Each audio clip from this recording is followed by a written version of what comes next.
October 1st of 1998, I was on routine patrol in Hood County, and we know it's never routine, but I've got a story that will take a couple hours, but I'm not going to give you all the details, just a little brief overview.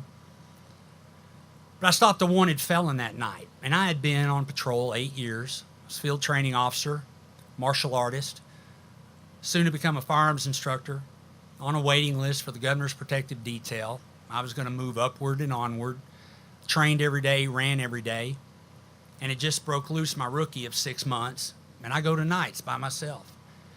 And I stopped a reckless vehicle, driving 85 and a 55, and he stopped in the middle of the road. I got him to pull off the road. It was about 8:15 at night. And so I get out, and I just broke a rookie loose, told him how to do it, how to approach on the driver's side, the passenger's side, different tactical ways to do it. And I go walking up to the vehicle, and he rolls down his window, leans out the window, and says, "What's the problem, officer?" Then he shot me 10 times. 10 times in 2.8 seconds. How'd I get shot? I'm an 8-year veteran. That's a long time in law enforcement. First shot caught me in the forehead, parted my hair,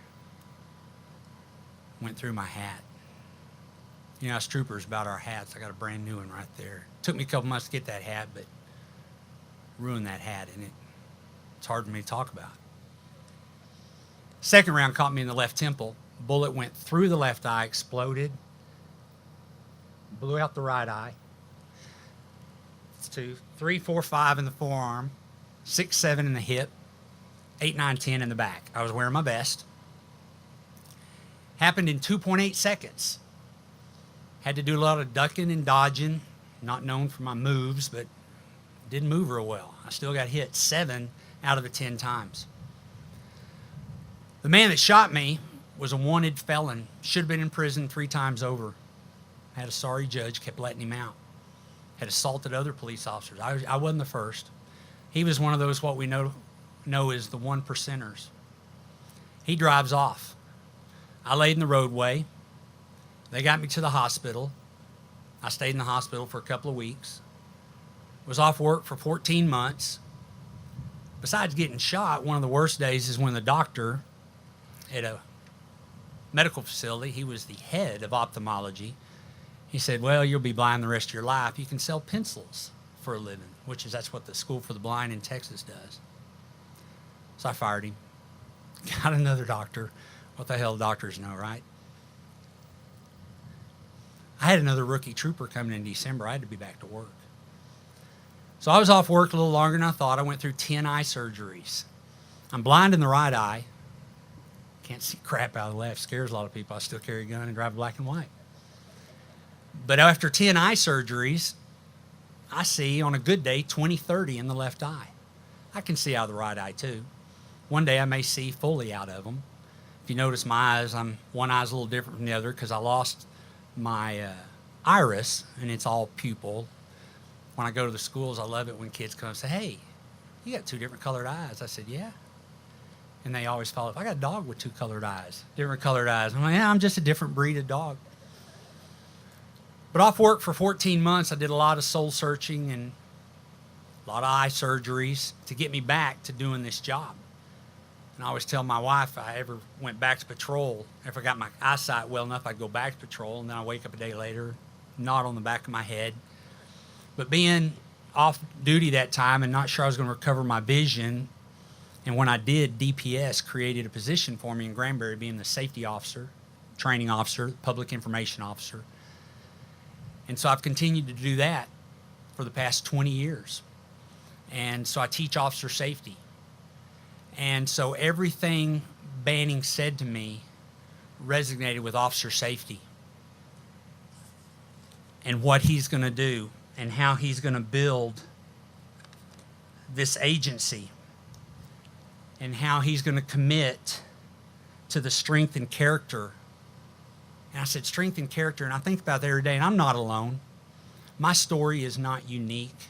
It is, but it isn't, because there's 40 men and women here today that share the same character and strength and integrity that I do. And yes, it's unique, but no, it's not, because these are the men and women and our law enforcement and our firefighters and our military that serve this country and walk the blue line that we've talked about.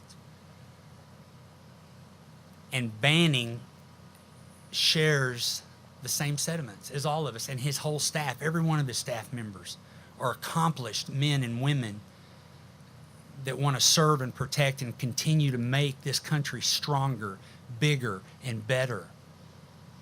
And every time the past 8 years, I hear that from Banning.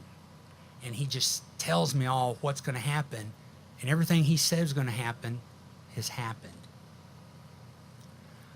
I want to share a little analogy with you. One of the classes I teach is below 100.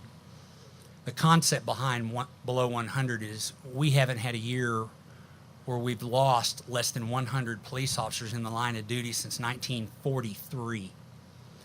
Today we stand at 68 officers. If you go back over the last 5 years alone, we lose 150, 160, 170 officers a year. Many of those are to gunfire, aggravated assault, attempted murder. 320 of our officers were murdered.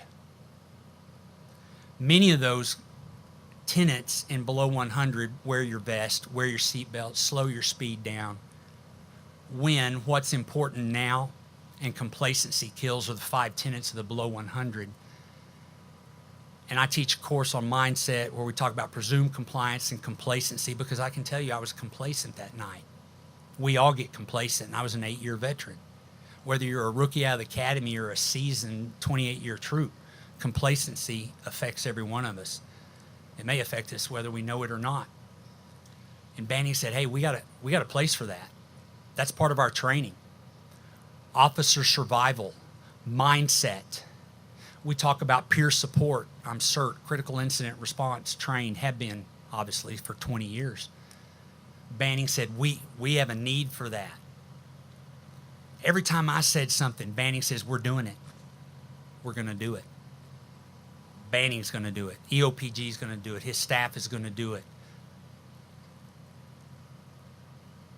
For our continued safety, that's why EOPG needs to be here. It needs to be a state-of-the-art facility.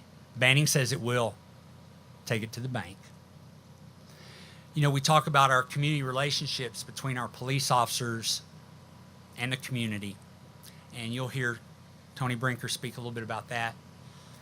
In one of my recent courses that we were training people on active attacker, used to be active shooter, now it's active attacker, and what citizens can do to respond is as important as what we do as officers when we show up. But an analogy was presented to me. Each and every one of us here today refer to ourselves as the sheepdog, and we know that analogy. We stand guard over the sheep. We protect them from the wolf. But you know, the sheep are just as afraid of the sheepdog as they are the wolf.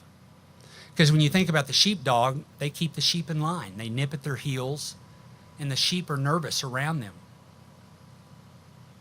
Why don't we refer to ourselves now, because we elevate our training, forward thinking? How about the shepherds? Because the shepherd cares for his flock. Not only from the wolf, but he meets their needs. It's what we do. We're not just a protector from the wolf, the predator, to protect the prey.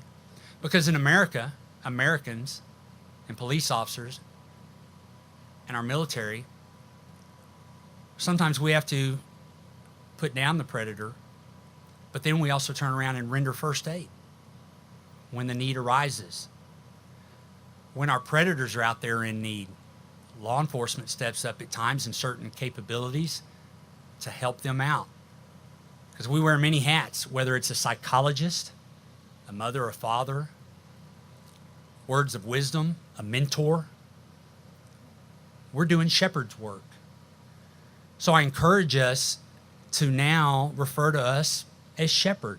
It's going to be tough. Teach old dog new trick, old sheepdog new tricks, because that's what we do. But we're also shepherds. And I think that will build and elevate us within the community as the sheep look to the shepherd and not just to the sheepdog.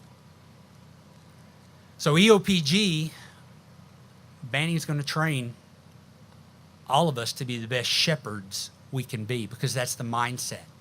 It's a progressive, forward-thinking, state-of-the-art, cutting-edge facility that we will all benefit. You know, when we lose a police officer, it's not just an agency, it's the entire United States. It hurts all of us. And so we have to train better and to be ready.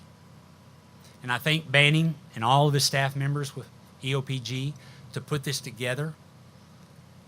I speak on behalf of all the officers here that are all heroes, and I've got 32 new heroes of mine that I met last night, and we thank you. God bless America.